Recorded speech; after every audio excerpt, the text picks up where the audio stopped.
세상과 우리는 어떤 방식으로든지 다 연결되어 있습니다. 나비 효과라는 말 들어보셨죠? 기상예측 모델 연구에서 유래된 이 이론은 소수점 1000 이하 자리에 입력을 생략하고 슈퍼컴퓨터에 입력했더니 전혀 다른 결과가 나왔다라는 사실을 토대로 브라질에서 나비가 날갯짓을 하면 텍사스에서 토네이도가 일어날까? 이런 주제 강연을 계기로 유명해진 이론입니다. 나비의 날갯짓처럼 사실 전혀 신경 쓰이지 않는 극히 작은 데이터 값의 변화만으로도 전혀 예상치 못한 결과가 얼마든지 나올 수 있다라는 그런 설명인 것입니다. 하물며 모든 인류의 조상인 아담과 하와의 죄가 피조 세계와 인류 전체에 끼친 영향은 이보다 더 확실하고 엄청난 영향력 아닐까요? 세상의 질서는 강한 자가 약한 자의 것을 빼앗아 살아남는다고 말하지만 실상은 서로 모두가 연결되어 있어 함께 공존하든지 함께 공멸하든지 서로 영향을 주고받는 존재입니다. 코로나 팬데믹이 3년이 지나도 아직까지 끝나지 못하고 있는 것이 이런 반증 아닐까요? 선진국에서 백신을 남용하면서 후진국에게 나눠주지 않으면 후진국에서 새로운 변이가 끊임없이 나와 이 새로운 변이 바이러스에 마주해야 되는 이유와 같은 것입니다. 또 지구 반대편 우크라이나에서 벌어지고 있는 전쟁의 영향으로 석유와 원자재 가격이 폭등하니 전 세계 경제가 휘청거리고 있는 것과 같은 이치 아닐까요? 단기적으로는 남의 고통이 나와 상관없는 것 같아 보여도 장기적으로는 어떤 고통이든 마치 나비 효과와 같이 나에게 영향을 주고 있다라는 이 사실을 깨닫게 되는 것입니다. 오늘 우리가 읽은 이 본문의 말씀은 고난과 영광에 대한 말씀입니다. 고난과 영광은 정반대의 개념처럼 보이고 있지만 바울은 현재 성도들이 처한 상황이 비록 고난일지라도 장차 그리스도와 연합한 자들에게 주어질 영광을 생각하면 아무것도 아니다 이렇게 말하고 있습니다. 그러면서 바울은 우리만 고난을 겪고 있는 것이 아니라 하나님이 창조하신 피조세계 역시 우리와 함께 탄식하며 함께 고통을 겪고 있다라는 사실을 상기시키고 있습니다. 피조물은 무슨 죄 때문에 이런 고난을 겪고 있을까요? 현재 진행 중인 환경 파괴의 주범이 인간인 것을 보면 굳이 아담으로 거슬러 가지 않더라도 너무 분명하게 이해가 되지 않나요? 인간의 고통도 우리의 죄 때문이요. 피조물의 고통 역시 우리 인간의 죄 때문입니다. 그러면 인간과 피조세계가 겪고 있는 이 고통의 문제에 대해 하나님은 어떻게 바라보고 계실까요? 요한복음 3장 16절 말씀이 저는 하나님의 대답이라고 믿습니다. 하나님이 세상을 이처럼 사랑하사 독생자를 주셨으니 이는 그를 믿는 자마다 멸망하지 않고 영생을 얻게 하려 하심이라. 하나님은 인간과 피조물을 포함한 이 세상을 사랑하십니다. 얼마나 사랑하셨든지 하나뿐인 독생자를 내어주시고 그를 믿는 자마다 죄로 인한 멸망이 아니라 그의 생명을 주심으로 그를 믿는 자들을 그리스도와 함께 영원히 살리신다 약속하고 있습니다.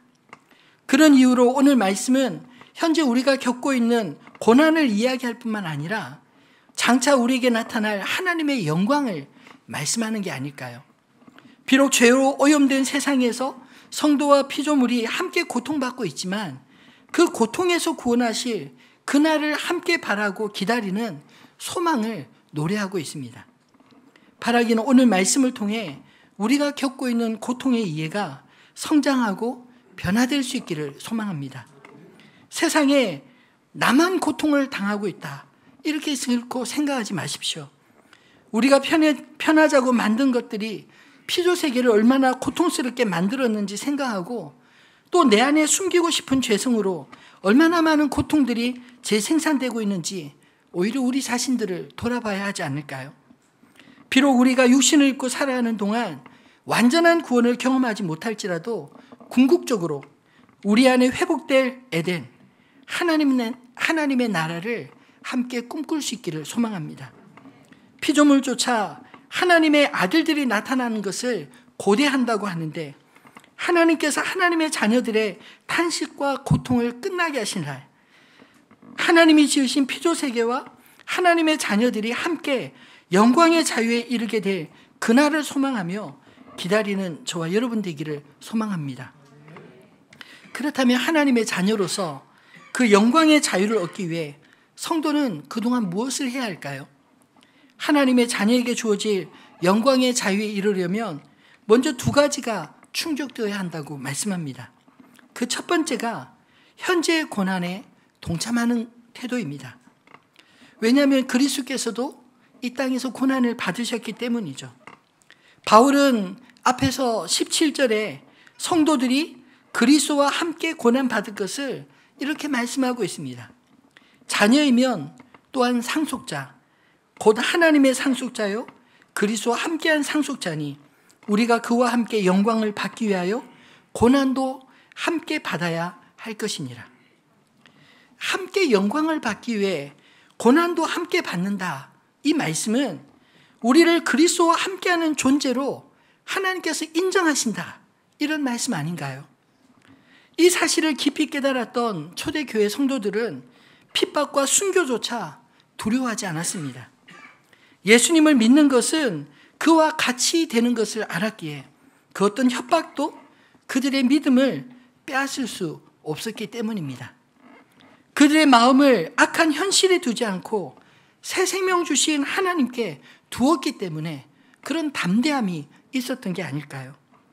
그러므로 바울은 우리가 현재 당하고 있는 고난은 그리스도를 믿는 자들이 기다리고 있는 영광의 빛 앞에 그 어두움조차 기억되지 않을 것이라고 말하고 있습니다. 18절에 생각컨대 현재의 고난은 장차 우리에게 나타날 영광과 비교할 수 없도다. 현재의 고난보다 장차 임할 영광이 더 크다는 사실을 믿음으로 아는 사람을 어떻게 막을 수 있겠습니까? 사도 바울은 고린도 교회 성도들에게도 우리가 잠시 받는 환난에 경한 것이 지극히 크고 영원한 영광에 중요한 것을 우리에게 이루게 한다라고 말씀합니다. 이와 같이 성도의 고난은 그리스도의 죽음에 참여하는 과정이기 때문입니다. 동시에 그 고난은 궁극적으로 그리스도의 부활의 영광에 참여하는 것으로 완성되지 않을까요? 여러분, 고난의 현실은 우리만 당하는 것이 아닙니다. 오늘 본문의 피조물도 우리가 당하는 고통을 함께 겪고 있다고 바울이 말하고 있지 않나요? 20절로 22절 말씀을 함께 읽어보겠습니다. 피조물이 허무한 데 굴복하는 것은 자기 뜻이 아니요 오직 굴복하게 하시는 이로 말미암음이라. 그 바라는 것은 피조물도 썩어짐에 종로를 한 데서 해방되어 하나님의 자녀들의 영광의 자유에 이르는 것이니라. 피조물이 다 이제까지 함께 탄식하며 함께 고통을 겪고 있는 것을 우리가 아느니라. 아멘. 왜 피조세계도 인간과 함께 고통을 받게 되었습니까? 그 근원은 창세기에 아담에게로 거슬러 올라갑니다. 창세기 3장 17절로 19절 제가 읽어보겠습니다. 아담에게 이르시되 내가 내 아내의 말을 듣고 내가 내게 먹지 말라 한 나무의 열매를 먹었은즉 땅은 너로 말미암아 저주를 받고 너는 내 평생에 수고하여야 그 소산을 먹으리라. 땅이 내게 가시덤불과 엉겅퀴를 낼 것이라. 내가 먹을 것은 밭의 채소인즉 내가 흙으로 돌아갈 때까지 얼굴에 땀을 흘려야 먹을 것을 먹으리니 내가 그것에서 취함을 입었음이라. 너는 흙이니 흙으로 돌아갈 것이니라 하시니라. 아담의 범죄의 결과가 아담에게만 미친 것이 아니라 아담이 딛고 살아가는 이 땅에도 동일하게 임하였다. 이것을 말하고 있지 않나요? 그때로부터 땅은 아담으로 말미암아 저주를 받아 가시덤불과 엉겅퀴를 내고 인간을 품었던 곳이 아니라 인간의 삶에 척박한 환경이 되고 말았습니다. 그럼에도 불구하고 피조물이 탄식하고 고대하는 것은 18절에 하나님의 아들들이 나타나 영광의 자유에 이르는 것, 그것이 피조물도 구속함을 받는 길이기에 그렇게 소망하고 있다라고 말하고 있지 않나요? 하나님의 형상이 깨어진 인간이 그리스도로 말미암아 회복되는 것이 곧 피조세계 역시 구원받는 길이라 말씀하는 것입니다. 하나님께서 인간을 만물을 다스리는 존재로 창조하셨기에 피조세계의 회복 역시 하나님의 사람들에게 달려 있다라는 것이죠. 그러므로 피조세계의 탄식을 줄이기 위해서라도 하나님의 자녀들이 이 깨어진 세상을 회복하는 일에 앞장서야 하지 않을까요? 고난은 우리의 생명의 근원이신 하나님을 찾게 만드는 신비입니다. 왜냐하면 고난을 통해 우리 자신의 한계를 정확하게 보게 되고 우리의 고장난 삶을 고치실 하나님을 더욱 간절히 갈망하게 되기 때문입니다. 동방의 의인이라 불렸던 욥조차 고난을 겪기 전과 후의 고백의 차이가 달랐습니다. 욥기 42장 3절로 6절 말씀을 같이 읽어볼까요? 무지한 말로 이치를 가리는 자가 누구이니까? 나는 깨닫지도 못한 일을 말하였고 스스로 알 수도 없고 헤아리기도 어려운 일을 말하였나이다. 내가 말하겠사오니 주는 들으시고 내가 주께 묻겠사오니 주여 내게 알게 하옵소서. 내가 주께 대하여 귀로 듣기만 하였사오나 이제는 눈으로 주를 배움나이다. 그러므로 내가 스스로 거두어 드리고 티끌과 제 가운데서 회개하나이다. 아멘. 우리가 욥기 그 앞에 부분을 잘 아실 줄 압니다. 욥이 고난을 당할 때 찾아온 위로한다고 찾아왔던 세 친구와 심각하게 논란을 겪지 않습니까? 내가 고난을 당하는 것은 죄 때문이다. 욥은 자기가 죄 때문이 아니라 이해할 수 없지만 이 고난에 대해서 마치 내가 어머니 뱃속에서 태어나지 않았으면 좋겠다. 뭐 이런 식으로 표현하면서 항변을 합니다. 왜냐하면 고난을 받을 이유가 없다라는 것이죠. 그랬던 욥이었는데 나중에 하나님께서 욥에게 말씀으로 찾아오시고 그의 그를 만나 주셨을 때 비로소 그의 고백이 달라졌지 않습니까? 무지한 말로 이치를 가리우는 자가 누구냐? 나는 깨닫지도 못한 일을 말하였고 스스로 알 수도 없고 헤아리기도 어려운 일을 말하였나이다. 사실 우리가 좀 안다고 생각하고 말하는 그것들이 정답일까요? 그렇지 않을 수가 훨씬 많습니다. 그저 우리의 생각일 뿐 혹은 남들의 생각일 뿐 그냥 우리가 떠드는 것이 정답은 아닐 수 있습니다. 그런데 하나님의 섭리 가운데 비로소 이 욥은 뭐라고 고백하냐면 그 전에도 그는 의롭게 살았지만 그 전에는 내가 주께 귀로 듣기만 하였사오나 이제는 눈으로 배움나이다. 훨씬 더 선명하게 주님을 보게 되었다. 고백하지 않나요? 그리고 한 행동이 회개였습니다. 내가 하나님을 안다고 착각했던 것, 내 인생의 문제에 대해서 답을 가지고 있다고 생각했던 것 회개합니다. 그렇게 고백하고 더 변화되지 않나요? 이해할 수 없는 고난이 우리의 삶을 절벽 가운데 세우는 것 같지만 동시에 그 고난은 전능하신 하나님의 구원과 섭리를 경험하는 통로가 되기에 이렇게 욥이 고백하는 게 아닐까요? No cross, no crown 이란 말 아십니까? 십자가 없이는 면류관이 없다라는 말입니다. 고난은 누구도 경험하고 싶지 않은 것일지라도 그 어떤 영광도 사실 고난 없이 이루어지지 않음을 깨닫게 되기를 소망합니다. 운동선수가 훈련의 고난을 통과하지 않고 좋은 결과를 기대할 수 있을까요? 공부하는 학생이 열심히 공부하지 않고 좋은 결과를 기대할 수 있겠습니까? 그럴 수 없다는 것입니다. 우리의 삶에 우리가 애쓰고 노력하는 그것 역시 고난일지라도 그런 고난을 통과할 때 비로소 영광을 경험할 수 있는 게 아닐까요? 때로 우리가 이해할 수 없는 고난을 만날 때 그 고난조차 하나님께서 우리를 다듬으시고 연단하시고 더 하나님 앞에 바르게 세우시기 위한 길인 것을 깨닫게 되기를 소원합니다. 그러므로 성도의 현재의 고난은 장차 우리가 만날 영광과 비교할 수도 없다는 믿음으로 오늘도 주님과 함께 고난을 딛고 담대하게 일어서는 저와 여러분 되시기를 주님의 이름으로 축원합니다. 두 번째로 하나님의 자녀로서 영광의 자유를 누리기 위해 그리스도와 함께 소망으로 인내해야 합니다. 본문 23절로 25절은 우리의 구원은 기다림과 소망을 전제로 한다, 이렇게 말씀하고 있지 않나요? 한번 같이 읽어보겠습니다. 그뿐 아니라 곧 우리 성령의 처음 익은 열매를 받은 우리까지도 속으로 탄식하여 양자 될 것, 곧 우리 몸의 속량을 기다리느니라. 우리가 소망으로 구원을 얻었음에 보이는 소망이 아니니 보는 것을 누가 바라리요. 만일 우리가 보지 못하는 것을 바라면 참음으로 기다릴 것입니다. 아멘. 여러분, 씨를 뿌린다고 하루아침에 열매를 맺을 수 있을까요? 자연의 법칙과 마찬가지로 영적인 원리도 복음이 심겨지고 자라고 열매 맺는 과정이 있습니다. 그 모든 과정은 사실 기다림과 수고를 전제하고 있습니다. 뿌린 씨가 반드시 싹을 틔우고 열매를 맺을 것이라는 소망 없이 어떻게 농부가 씨를 뿌릴 수 있겠습니까? 마찬가지로 하나님께서 우리에게 허락하신 구원은 하나님의 믿음으로 독생자를 친히 보내시고 우리가 그를 믿음으로 하나님께 반응하는 것으로 우리의 구원이 시작된 것입니다. 하나님은 우리에게만 믿음을 요구하는 것이 아니라 가만히 보니 우리를 향한 하나님의 크신 믿음에 우리가 반응하기를 원하신다는 것을 깨닫습니다.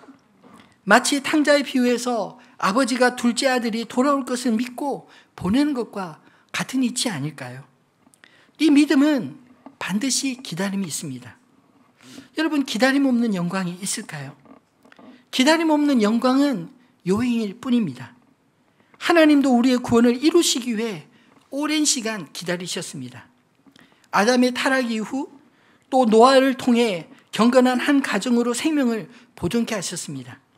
바벨탑으로 여전히 인간의 변하지 않는 도전을 보셨지만 갈대아 우르에서 아브라함을 부르시고 그를 통해 한 민족을 택하십니다. 애굽에서 고통받던 히브리 사람들을 모세를 통해 구원하시고 그들을 제사장 나라로 세우고자 하셨지만 광야의 기적조차 의심하는 그들을 40년 동안 훈련시켜 가나안에 정착해 하셨습니다. 그렇게 하나님의 돌보심으로 택함받은 백성들조차 하나님을 망각하고 우상 앞에 머리를 숙였을 때 하나님은 사사들과 선지자들을 통해 하나님의 구원과 계시를 보여주시지 않습니까? 그렇게 1500년의 시간을 기다리신 후에 하나님은 선지자들을 통해 약속하신 그리스도를 이 땅에 보내셨습니다. 우리가 예수 그리스도를 믿을 수 있는 것은 이 구약의 역사를 통해 하나님의 인내와 구약 성도들의 소망이 그리스도를 통해 어떻게 성취되었는지 알기 때문입니다. 우리나라에도 자칭 하나님이라 부르는 자들이 참 많이 있지 않나요? 그런데 그들에게는 성경이 뒷받침하는 이런 역사가 없기 때문에 가짜인 것입니다. 하나님의 약속은 하루아침에 주어진 것이 아닙니다. 창세로부터 구원하시기 위해 작정하신 그 약속을 따라 성도들이 믿음으로 기다려온 구원이지 않습니까? 바울은 우리에게까지 전해진 이 구원의 복음을 에베소서 1장 3절로 12절에 이렇게 설명하고 있습니다. 한번 같이 읽어볼까요? 찬송하리로다. 하나님 곧 우리 주 예수 그리스도의 아버지께서 그리스도 안에서 하늘에 속한 모든 신령한 복을 우리에게 주시되 곧 창세전에 그리스도 안에서 우리를 택하사 우리로 사랑 안에서 그 앞에 거룩하고 흠이 없게 하시려고 그 기쁘신 뜻대로 우리를 예정하사 예수 그리스도로 말미암아 자기의 아들들이 되게 하셨으니 이는 그가 사랑하시는 자 안에서 우리에게 거저 주시는 바 그의 은혜의 영광을 찬송하게 하려는 것이라. 우리는 그리스도 안에서 그의 은혜의 풍성함을 따라 그의 피로 말미암아 속량 곧 죄사함을 받았느니라. 이는 그가 모든 지혜와 총명을 우리에게 넘치게 하사 그 뜻의 비밀을 우리에게 알리신 것이요 그의 기뻐하심을 따라 그리스도 안에서 때가 찬 경륜을 위하여 예정하신 것이니 하늘에 있는 것이나 땅에 있는 것이 다 그리스도 안에서 통일되게 하려 하심이라. 모든 일을 그의 뜻의 결정대로 일하시는 이의 계획을 따라 우리가 예정을 입어 그 안에서 기업이 되었으니 이는 우리가 그리스도 안에서 전부터 바라던 그의 영광의 찬송이 되게 하려 하심이라. 아멘. 이 말씀을 보면 우리가 주님 앞에 부르심을 받고 택하심을 받은 것이 그것이 우연입니까? 결코 아니라고 말씀하지 않나요? 하나님께서 때가 찬 경륜을 위해 창세로부터 택하시고 준비하시고 그리고 때가 되매 그리스도 예수를 통하여 우리를 부르셨다. 이렇게 말씀하고 있습니다. 여러분, 하나님의 구원, 하루아침에 이루지 않은 것을 찬송할 수 있게 되기를 소망합니다. 때가 찬 경륜 속에 아브라함을 부르신 지 2000년 만에, 모세를 통해 그의 자손들을 구원하신 지 1500년 만에, 하나님의 마음에 합한 다윗을 왕으로 세우시고 그의 후손으로 영원한 왕을 세우시겠다는 약속을 주신 지 1000년 만에, 선지자 이사야를 통해 동정녀 탄생의 메시아를 약속하신 지 700년 만에 그리스도는 약속하신 그대로 육신을 입으신 하나님이 아기로 오셨습니다. 비록 우리의 생명은 길지 않아서 하나님의 약속을 다 보지 못한다 할지라도 아브라함은 그 약속을 믿어 믿음의 조상이 되었고요. 구약의 성도들 역시 그 약속을 믿음으로 하나님의 백성으로 인정함을 받지 않았나요? 하나님의 약속은 이처럼 믿음으로 기다리는 자들이 열매 맺게 되는 줄 믿으시기 바랍니다. 이제 남은 약속이 무엇인가요? 주님이 재림하신다는 약속입니다. 이 약속조차 우리가 한 번도 경험해 보지 않은 것이지만 오늘 본문 속에서도 궁극적으로 성령의 처음 익은 열매를 받은 우리조차 우리 몸의 속량을 기다린다. 이 말씀이 궁극적으로 완성될 하나님의 약속을 소망하는 성도들의 삶을 말씀하는 게 아닐까요?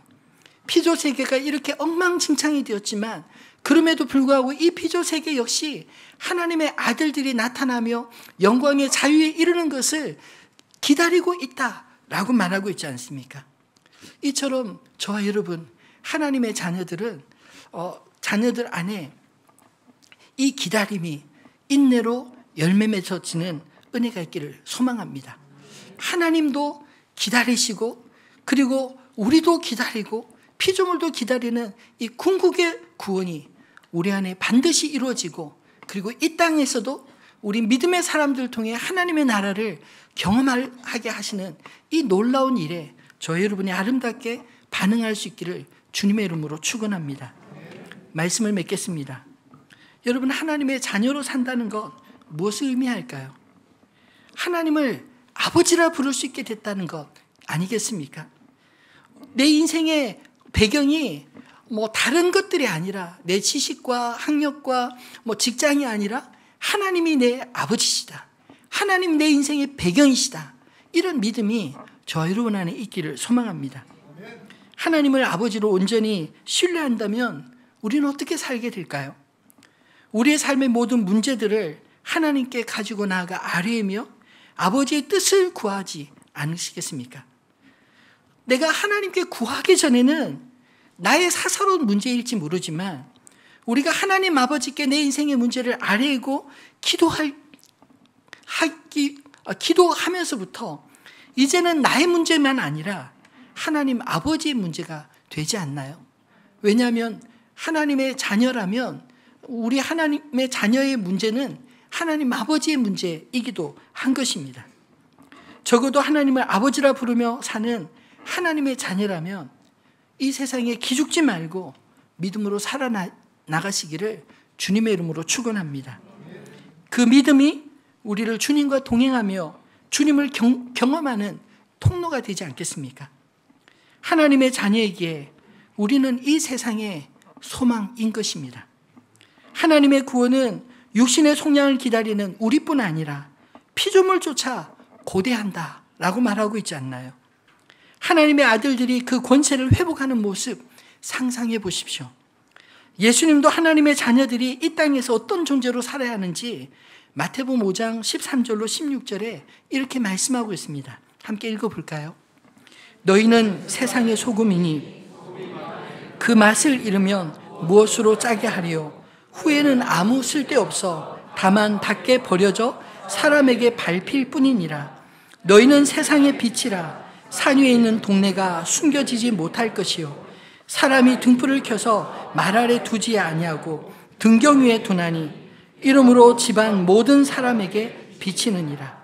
이같이 너희 빛이 사람 앞에 비치게 하여 그들로 너희 착한 행실을 보고 하늘에 계신 너희 아버지께 영광을 돌리게 하라. 아멘. 여러분, 우리는 하나님 보시기에 세상의 소금입니다. 맛을 내는 소금, 부패를 방지하는 소금입니다. 하나님 보시기에 우리는 세상의 빛입니다. 그 어떤 것도 우리를 숨길 수 없다, 그렇게 말하고 있지 않나요? 이렇게 소금과 빛의 역할을 감당하며 살아가게 될 때 어떤 일이 일어날까요? 그들로 너희 착한 행실을 보고 하늘에 계신 너희 아버지께 영광을 돌리게 하라. 우리가 소금과 빛으로 살아갈 때 우리를 통해 하나님 아버지께 영광을 돌리고 받으시는 줄 믿습니다.